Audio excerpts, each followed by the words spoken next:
ഗെയില് ഇപ്പൊ അവകാശപ്പെടുന്നുണ്ട് ഞങ്ങൾ GAIL pipe line കൊണ്ടുവന്നു. ഗെയിൽ പൈപ്പ് ലൈൻ ഭൂമിക്കടിയിൽ കുഴിച്ചിട്ട ബോംബാണെന്ന് പറഞ്ഞ മന്ത്രി, വ്യവസായ മന്ത്രി മന്ത്രിസഭയിലിരിക്കുക. ഒരാൾ നുണ പറയുമ്പോഴാണ് ഏറ്റവും സത്യസന്ധമായി പറയുന്ന പോലെ കാണിക്കുക.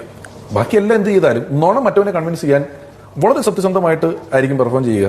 ഗെയിൽ പൈപ്പ് ലൈൻ ഭൂമിക്കടിയിൽ കുഴിച്ചിട്ട ബോംബാണെന്ന് പറഞ്ഞ മന്ത്രി, വ്യവസായ മന്ത്രി മന്ത്രിസഭയിലിരിക്കുക. ഒരു കാര്യം രാജീവുമായി ബന്ധപ്പെട്ട് പറയാനുണ്ട്. ഞാനൊരു മീറ്റ് ദ എഡിറ്റേഴ്സ് പരിപാടിയിൽ പി രാജീവിന്റെ ഒരു സ്റ്റേറ്റ്മെന്റിനെ കുറിച്ച് ഒരു അബദ്ധം പറഞ്ഞിട്ടുണ്ട്. അത് പിന്നീട് ഒരാളെന്നെ വിളിച്ച് ചൂണ്ടിക്കാണിക്കുകയും ചെയ്തു. അത് ഈ എറണാകുളത്തെ ഗ്യാസ് പൈപ്പ് ലൈൻ പദ്ധതിയുമായി ബന്ധപ്പെട്ട് പി രാജീവ് ജലബോംബ് എന്നൊരു പ്രയോഗം നടത്തിയിട്ടുണ്ടെന്ന് ഞാൻ മീറ്റ് ദ എഡിറ്റേഴ്സിൽ പറഞ്ഞു. ആ പൈപ്പ് പദ്ധതി ഇപ്പോൾ വലിയ സംസ്ഥാന സർക്കാരിന്റെ നേട്ടമായി ഉയർത്തി കാണിക്കുന്നുണ്ട് എന്ന് പറഞ്ഞു. ശ്രീ പി രാജീവ്, അതുമായി ബന്ധപ്പെട്ടൊരു വലിയ എന്താ ഒരു തെറ്റിദ്ധാരണ കേരളത്തിലുണ്ട്. അത് വലിയ രീതിയിൽ താങ്കളുടെ പേരിൽ പ്രചരിപ്പിക്കപ്പെട്ടിട്ടുള്ള ഒരു വാക്കാണത്, ജലബോംബ് എന്ന് പറയുന്നത്. എന്തുകൊണ്ടാണ് അങ്ങനെ പ്രചരിപ്പിക്കപ്പെട്ടത്? എന്തായിരുന്നു ഒരു സാഹചര്യം? അതിനകത്തൊരു ക്ലാരിറ്റി വരുത്താൻ ഈ അവസരം ഉപയോഗിക്കണമെന്ന് എനിക്ക് നിർബന്ധമുണ്ട്. കാരണം എനിക്ക് പറ്റിയൊരു വീഴ്ചയായതുകൊണ്ട്.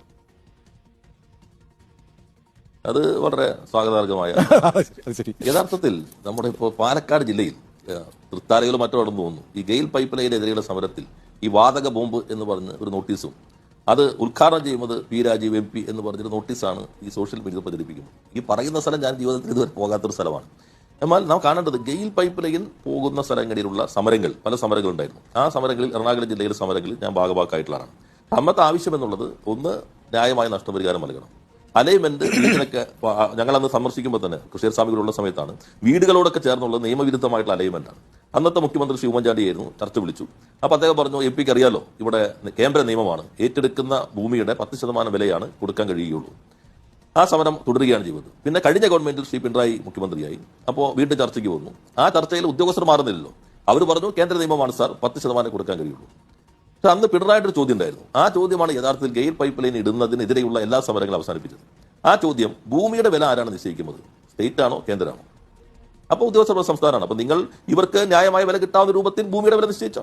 100 രൂപയാണ് ഭൂമിയുടെ വിലയെങ്കിൽ 10% 10 രൂപയെ കിട്ടുള്ളൂ. അത് നിങ്ങൾ 1000 ആക്കിയാൽ 100 രൂപ കിട്ടും. ഉടമസ്ഥാവകാശം പോവില്ല, ഉപയോഗാവകാശം മാത്രമേ എടുക്കുന്നുള്ളൂ. അങ്ങനെയാണ് ഇവിടെ ആ സമരം അവസാനിച്ചത്. അപ്പോൾ മറ്റൊന്നും നമ്മളിപ്പോൾ ഒരു പ്രത്യേകിച്ച് കെമിക്കൽ എഞ്ചിനീയറിംഗ് പഠിച്ച് പാസ്സായ ഒരാളുടെ നിലയിൽ ഇത്തരം കാര്യങ്ങളിലൊന്നും അബദ്ധ പ്രചാര വേലകളല്ലല്ലോ. എന്നാൽ ന്യായമായ നഷ്ടപരിഹാരത്തിന് വേണ്ടിയുള്ളത്. അപ്പോൾ അത്തരം ഈ സോഷ്യൽ മീഡിയ വന്നതിന് ശേഷം പല രൂപത്തിൽ ഇത്തരം പ്രചാര വേലകൾ ശക്തമാണ്. ഇപ്പോൾ ഉണ്ണി ബാലകൃഷ്ണനെ പോലെ കുറച്ചുകൂടി ഇന്റലക്ച്വലായി മീഡിയ പ്രവർത്തനം നടത്തുന്ന ഒരാൾ കേവലം ഒരു സോഷ്യൽ മീഡിയ പ്രചാര വേലയെ മാത്രം ആശ്രയിച്ചല്ലോ ഒരു അഭിപ്രായം പ്രകടിപ്പിക്കേണ്ടത് എന്ന ഒരു തോന്നൽ നമ്മളെ പോലുള്ള ആളുകൾക്ക് ഉണ്ടാകുള്ളൂ. താങ്കൾക്കെതിരായിട്ട് താങ്കൾ ഇങ്ങനെ പ്രയോഗിച്ചതായിട്ടൊരു പ്രചാരണം ഉണ്ടായിരുന്നു.